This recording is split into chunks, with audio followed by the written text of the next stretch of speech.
Capítulo 4. El mensaje de Heráclito. Heráclito,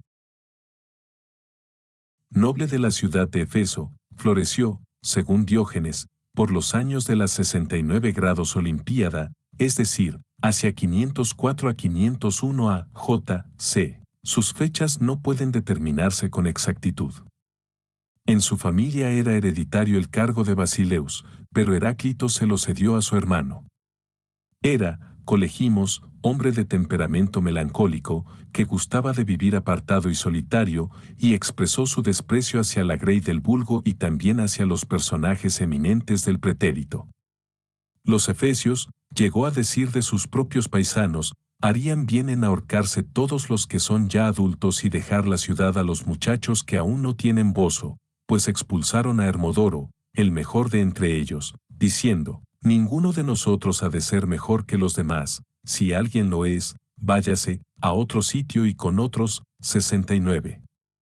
Asimismo, comenta, en Priene vivió Bías, hijo de Teutamas, mayor por su importancia que el resto. Y afirmaba, los más son malos. 70. Heráclito manifiesta su opinión respecto a Homero en esta frase: Homero merece ser expulsado de las listas, de los certámenes, y azotado, lo mismo que Arquíloco. Parecidamente, observaba, el aprender muchas cosas no da entendimiento, si lo diese, se lo habría enseñado a tener a Hesiodo y a Pitágoras, y también a Genófanes y a Hecateo. En lo tocante a Pitágoras, opina que se dio a practicar investigaciones científicas más que ningún otro hombre, y habiendo hecho una selección entre las cosas que había escritas, quiso hacer pasar por sabiduría propia lo que no era sino erudición y arte de engañar. 71. Muchas de las sentencias de Heráclito son agrias e hirientes, aunque no dejan de tener, a veces, matices humorísticos. Por ejemplo, los médicos que sayen, queman, pinchan y torturan al enfermo, piden por ello un salario que no se merecen. El hombre es llamado niño por Dios, lo mismo que lo es el niño por el hombre. Los asnos prefieren la paja al oro, el carácter del hombre es suado. 72. En cuanto a la actitud de Heráclito para con la religión, tenía poco respeto a los misterios, y declara, inclusive, que los misterios que entre los hombres se practican son misterios profanos. 73. Más aún, su actitud respecto a Dios era, en definitiva, panteística, a pesar del lenguaje religioso que empleaba. El estilo de Heráclito parece haber sido un tanto oscuro, lo que en tiempos posteriores le granjeó el apodo de. Esta manera de proceder no debió de ser del todo inintencionada, al menos, entre los fragmentos se hallan sentencias que dicen cosas así: la naturaleza gusta de ocultarse, el Señor cuyo oráculo está en Delfos ni dice ni esconde nada de lo que quiere significar, sino solo lo indica por señas. Y, de su propio mensaje a la humanidad, asegura que los hombres son tan incapaces de entenderlo cuando lo han oído por primera vez, como antes de haberlo oído siquiera. 74. Vernet hace notar que Píndaro y Esquilo tienen el mismo tono profético, y lo atribuye, en parte, al contemporáneo renacimiento religioso. 75. A Heráclito le conocen muchos por la famosa expresión que se le ha atribuido, aunque, según parece, no es suya: todo fluye. Esto, en resumidas cuentas, es lo que de él sabe mucha gente. Pero tal afirmación no constituye, por así decirlo, el núcleo de su pensamiento filosófico, aunque sí sea, verdaderamente, un aspecto importante de su doctrina. ¿Acaso no dijo aquello de que es imposible meterse dos veces en el mismo río, pues quienes se meten sumérgense en aguas siempre distintas? 76. Platón observa, además, que Heráclito dice en alguna parte que todo pasa y nada permanece, y, comparando las cosas con la corriente de un río, dice que no se puede entrar dos veces en el mismo río. 77. Y Aristóteles describe la doctrina de Heráclito como la afirmación de que todas las cosas están en movimiento, nada está fijo. 78. En este aspecto, Heráclito es un pirandello del mundo antiguo, proclamando que no hay ninguna cosa estable, que nada permanece, dando por averiguada la irrealidad de lo real. Sería, no obstante, un error suponer que Heráclito pretendiese enseñar que el continuo cambio es la nada, pues esto lo contradice todo el resto de su filosofía. 79. Ni la proclamación del cambiar es tampoco el rasgo más importante y significativo de su pensamiento. Heráclito insiste en su palabra, logos. O sea, en su especial mensaje a la humanidad, y no es creíble que se hubiese sentido con derecho a hacerlo así si tal mensaje se redujera a la obvia verdad de que las cosas cambian incesantemente, verdad que ya habían considerado los otros filósofos jonios y que apenas parecería novedosa. No, la contribución original de Heráclito a la filosofía ha de buscarse en otra parte, consiste en su concepción de la unidad en la diversidad, de la diferencia en la unidad. Como ya hemos visto, en la filosofía de Anaximandro los opuestos aparecen invadiéndose unos a otros sus terrenos, sus competencias, y, después, pagando cuando les llega el turno una multa o compensación por tal acto de injusticia. Anaximandro considera la guerra de los opuestos como algo desordenado, algo que no debería tener lugar, algo que mancha la pureza del uno. Heráclito, en cambio, no adopta este punto de vista. Para él, la lucha de los contrarios entre sí, lejos de ser una tacha en la unidad del uno, le es esencial al ser mismo del uno. En efecto, el uno solamente puede existir en la tensión de los contrarios, esta tensión es esencial para la unidad del uno. La realidad es una según Heráclito, como lo patentiza bastante su dicho, es de sabios prestar oídos no a mí, sino a mi palabra, y reconocer que todas las cosas son una. 80. Por otro lado, que el conflicto entre los contrarios es esencial para la existencia del uno queda claro también por frases como, conviene saber que la guerra es común a todas las cosas y lucha es la justicia, y que todo se engendra y muere mediante lucha. 81, y Homero se equivocaba al decir, ojalá se extinguiese la discordia entre los dioses y los hombres, no veía que estaba pidiendo la destrucción del universo, puesto que, si su deseo fuese atendido, todas las cosas perecerían. 82. Heráclito dice, además, positivamente, los hombres no comprenden que lo diferente concierta consigo mismo y que entre los contrarios hay una armonía recíproca, como la del arco y la lira. 83. Para Heráclito, pues, la realidad es una, pero, al mismo tiempo, es múltiple, y esto no de un modo meramente accidental, sino esencialmente. Para que exista el uno, es esencial que sea a la vez uno y múltiple, identidad en la diferencia. La atribución hecha por Hegel de la filosofía de Heráclito a la categoría del devenir está basada, por consiguiente, en una interpretación errónea, lo mismo que se engaña al considerar a Parménides anterior a Heráclito, pues Parménides, además de contemporáneo de Heráclito, fue crítico suyo, y, por ende, hubo de escribir después que él. 84. La filosofía de Heráclito corresponde mucho más a la idea del universal concreto, del uno existente en lo múltiple, identidad en la diferencia. Mas, ¿qué quiere decir esto del uno en lo múltiple? Para Heráclito, igual que para los estoicos del último periodo, quienes tomaron de él tal concepción, la esencia de todas las cosas es el fuego.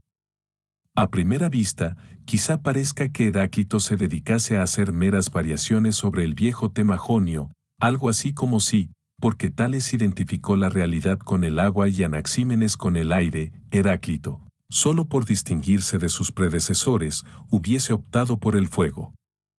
Claro está que pudo haberle influido un tanto el deseo de afirmar otro Ustov distinto, pero en su elección del fuego había algo más que semejante afán. Tenía una razón positiva y muy buena para fijarse en el fuego, un motivo muy relacionado con el pensamiento central de su filosofía. La experiencia sensible nos enseña que el fuego vive alimentándose de una materia heterogénea a la que consume y transforma en sí. Brota, por así decirlo, de multitud de objetos, que va transformando en sí, y sin esta provisión de materia se muere, deja de arder. La existencia misma del fuego depende de esta lucha, de esta tensión. Tenemos aquí, segaramente, un símbolo sensible de una noción genuinamente filosófica, pero está claro que este simbolismo se vincula con tal noción de una manera mucho más intrínseca que lo que sucedía con el agua y con el aire. La elección del fuego por Heráclito como naturaleza esencial de la realidad no se debió simplemente a un capricho, ni tampoco al interés por distinguirse de sus predecesores, sino que le fue sugerida por su idea filosófica esencial. El fuego, dice, es falta y exceso, o sea, en otras palabras, es todas las cosas que existen, pero es esas cosas en una constante tensión de combate, de consunción, de inflamamiento y de extinción. 85. En el proceso del fuego distinguía Heráclito dos caminos, el camino ascendente y el descendente. Decía que el cambio sigue dos vías, una hacia abajo y hacia arriba la otra, y que en virtud de este cambio es como se hace el cosmos. El fuego, al condensarse, se humedece y, comprimido, se convierte en agua. El agua, al congelarse, se transforma en tierra. Y a esto lo llama él la vía hacia abajo. Viceversa, la tierra se licúa y de ella sale el agua, y del agua todo lo demás, pues él lo atribuye casi todo a la evaporación del mar. Y esta es la vía hacia arriba, 86. Sin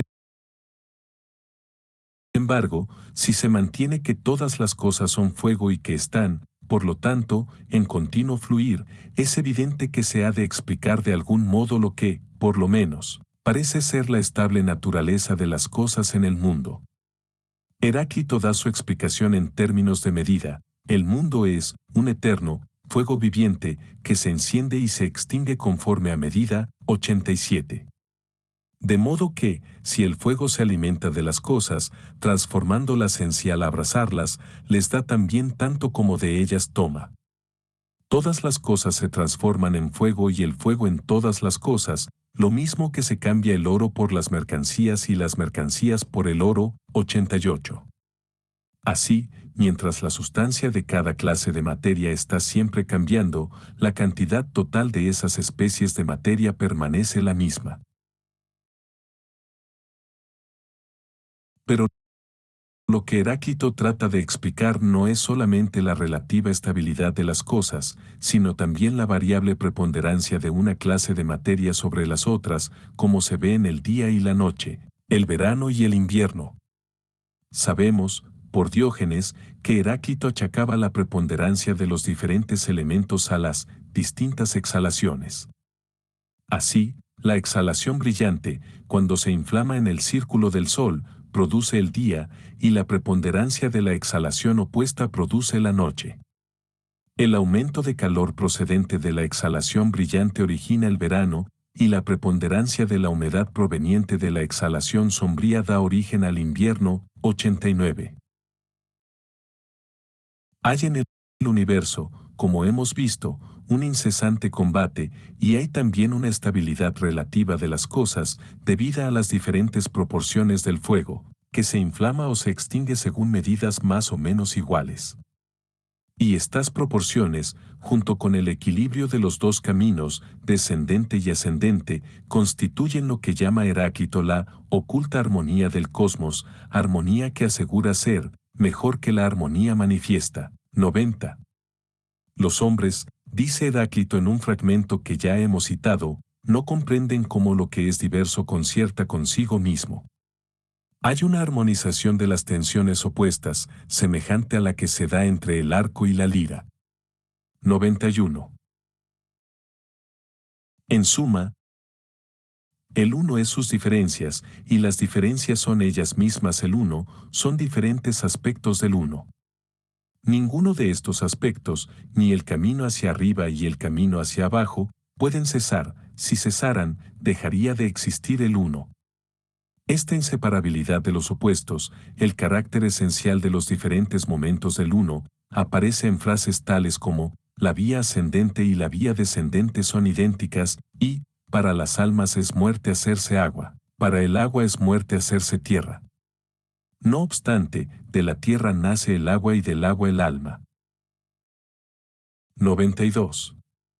Esto conduce, naturalmente, a cierto relativismo, como el que se patentiza en las afirmaciones de que el bien y el mal son una misma cosa, el agua del mar es la más pura y la más impura. Los peces pueden beberla y para ellos es buena, mientras que para los hombres es impotable y funesta, el puerco se lava en el fango, y las aves domésticas en el polvo del corral. 93. No obstante, en el uno se concilian todas las tensiones, se armonizan todas las diferencias. Para Dios, todas las cosas son bellas, buenas y justas. Los hombres, en cambio, consideran buenas algunas de esas cosas y otras malas. 94. Es esta, de seguro, la conclusión a que llega inevitablemente una filosofía panteística, a la de que todo está justificado sub specie eternitatis.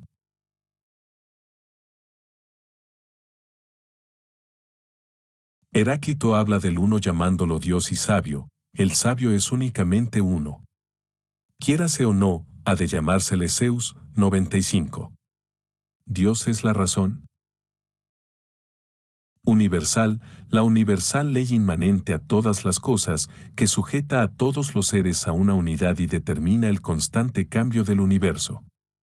La razón del hombre es un momento de esta razón universal, o una como contracción y canalización de ella, y el hombre debe esforzarse, por tanto, para conseguir el punto de vista razonable y vivir conforme a razón, realizando la unidad de todas las cosas y el reinado de la ley inalterable, dándose por contento con el necesario proceso del universo y no rebelándose contra él, por cuanto este proceso es expresión del logos omnicomprensivo, de la ley que todo lo ordena. La razón y la conciencia del hombre, el elemento ígneo, es lo que en él vale. Cuando el fuego puro abandona el cuerpo, el agua y la tierra restantes carecen de valor. Este pensamiento lo expresa Heráclito diciendo que los cadáveres son más para que se los arroje que el estiércol. 96. Interesa, pues, al hombre conservar su alma en un estado lo más seco posible, lo seco es lo más sabio y lo mejor. 97. A las almas tal vez les agrade humedecerse, pero, así y todo, para el alma es muerte convertirse en agua. 98. Las almas han de luchar para elevarse, por encima de los mundos particulares del sueño, al mundo común de la vigilancia, esto es, al mundo común del pensamiento y de la razón. Tal pensamiento es, naturalmente, el logos de Heráclito, su palabra. Hay, por lo tanto, en el universo, una ley, una razón inmanente, de la que serían encarnaciones las leyes humanas, aunque sólo puedan ser, a lo sumo, imperfectas y relativas encarnaciones de aquella. Con su insistencia en la ley universal y en la participación del hombre en la razón, Heráclito contribuyó a allanar el camino hacia los ideales universalistas del estoicismo. Esta concepción de la razón universal, ordenadora de todo, aparece en el sistema de los estoicos, que tomaron de Heráclito su cosmología. Pero no tenemos derecho a suponer que Heráclito considerase el uno o el fuego como un dios personal. Más que Tales o Anaxímenes lo consideraran respecto del agua o del aire, Heráclito era panteísta, lo mismo que lo fueron, en tiempos posteriores, los estoicos. Sin embargo, no puede negarse que el concebir a Dios como principio inmanente y ordenador de todas las cosas, junto con la actitud moral de aceptar los sucesos como expresión de la ley divina, tienden a crear una actitud psicológica distinta de la que parece exigir lógicamente la identificación teórica de Dios con la unidad del cosmos. La discrepancia entre la actitud psicológica y las estrictas exigencias de la teoría se patentizó palmariamente en la escuela estoica, cuyos miembros tantas veces manifestaron una actitud mental y emplearon un lenguaje que sugerían una concepción de la divinidad más bien teística, y no la concepción panteísta que lógicamente se podría esperar de su sistema cosmológico. Esta contradicción se agravó entre los últimos estoicos, sobre todo por su creciente interés en las cuestiones éticas. ¿Enseñó Heráclito la doctrina de una conflagración universal que acontecería periódicamente? Como es cierto que los estoicos sostuvieron esta tesis y habían tomado cosas de Heráclito, también se ha atribuido a éste la doctrina de la conflagración periódica y universal, pero, por las razones que siguen, no parece posible aceptar dicha atribución. En primer lugar, Heráclito, según hemos visto, insistió en que la tensión o el conflicto entre los opuestos es esencial para la existencia misma del uno. Ahora bien, si todas las cosas hubieran de resolverse periódicamente en puro fuego, es lógica consecuencia que hasta el fuego mismo dejaría de existir. En segundo lugar, no dice Heráclito expresamente que el sol no se saldrá de sus medidas, pues, si lo hiciese, las erinias, servidoras de la justicia, le cogerán en falta. 99. Y que este mundo siempre fue, es y será eterno fuego viviente, que se enciende conforme a medida y se extingue conforme a medida. En tercer lugar, Platón enfrenta sobre este particular a Heráclito y a Empédocles, basándose en que, según Heráclito, el uno es siempre múltiple y, en cambio, según Empédocles, el uno es uno y muchos alternativamente. 100. Cuando Seller dice, hay una contradicción que ni él, Heráclito, ni tampoco, probablemente, Platón ha advertido, está haciendo una suposición gratuita. Claro que, si fuese evidente que Heráclito enseñó en realidad la doctrina de una general conflagración periódica, entonces sí que tendríamos que concluir que la contradicción implícita no la vieron ni el mismo Heráclito ni Platón, pero, como lo que la evidencia patentiza más bien es que Heráclito nunca sostuvo tal doctrina, no es razonable atribuir a Platón un descuido en esta materia. Por lo demás, parece que fueron los estoicos los primeros en afirmar que Heráclito había sostenido la tesis de una conflagración universal. 101, y aún los mismos estoicos estuvieron divididos a este respecto. No hace decir Plutarco a uno de sus personajes, veo extenderse la conflagración estoica por los poemas de Hesiodo, lo mismo que por los escritos de Heráclito y los versos de Orfeo. 102. ¿Y qué diremos de la doctrina de Heráclito sobre la noción de la unidad en la diferencia? Que hay una multiplicidad, una pluralidad, está bastante claro. Pero, a la vez, nuestra mente se esfuerza sin cesar por concebir una unidad, un sistema, por obtener una visión comprensiva que abarque y vincule todas las cosas. Y esta aspiración del entendimiento corresponde a una unidad real que hay en las cosas son intrínseca y mutuamente dependientes. El hombre mismo, con su alma inmortal, depende del resto de la creación. Su cuerpo depende, en un sentido realísimo, de toda la historia del mundo ya pasado y del conjunto entero de la raza humana, depende del universo material para poder vivir la vida del cuerpo, necesita del aire, de los alimentos, de la bebida, de la luz del sol, etc., y también para su vida intelectual, puesto que la sensación es el punto de partida del conocimiento. Depende a sí mismo, para su vida cultural, del pensamiento, la cultura, la civilización y el desarrollo del pasado. Pero, aunque el hombre acierta al buscar una unidad, se engañaría si la afirmase con menoscabo para la pluralidad. La unidad, la única unidad que hace al caso conseguir es una unidad en la diferencia, una identidad en la diversidad, o sea, una unidad no empobrecedora, sino llena de riqueza. Toda cosa material es una unidad en la diversidad, ya que consta de moléculas, átomos, electrones, etc., y también lo es todo organismo vivo. Dios mismo, como sabemos por la revelación, es unidad en la distinción de las personas divinas. Y en Cristo hay unidad en la diversidad, unidad de persona en diversidad de naturalezas. La unión que se logra en la visión beatífica es una unión en la distinción, de lo contrario perdería su riqueza. Aparte, entiéndase bien, la imposibilidad de una, simple, unidad de identificación entre Dios y la criatura. ¿Podemos considerar el universo creado como una unidad? El universo no es, ciertamente, una sustancia, consta de una pluralidad de sustancias. Es, sin embargo, una totalidad en la idea que de él tenemos, y, si la ley de la conservación de la energía es válida, entonces, en cierto modo, es una totalidad física. Así, pues, hasta cierto punto, el universo puede ser considerado como una unidad en la diversidad, y hasta quizá podamos dar un paso más y sugerir, con Heráclito, que el conflicto entre los contrarios, el cambio, es necesario para que exista el universo material. En cuanto concierne a la materia inorgánica, el cambio, por lo menos en el sentido del movimiento local, está implícito en ella necesariamente si han de aceptarse las teorías modernas sobre la composición de la materia, la teoría de la luz, etc. Está claro, también, que si ha de haber una vida finita y condicionada materialmente, entonces el cambio es esencial.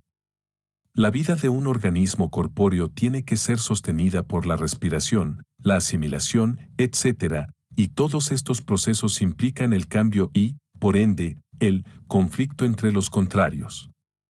La conservación de la vida de las especies en el planeta implica la reproducción, y el nacimiento y la muerte bien pueden ser llamados contrarios. ¿Sería posible un universo material en el que no hubiese conflicto ninguno entre contrarios, ni el cambio más mínimo?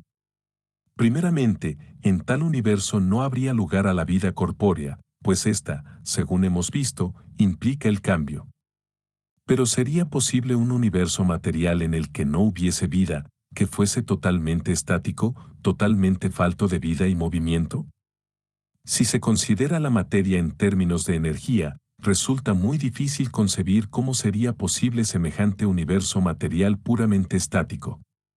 Pero, prescindiendo de todas las teorías físicas y en el supuesto de que tal universo fuese físicamente posible, ¿podría serlo racionalmente?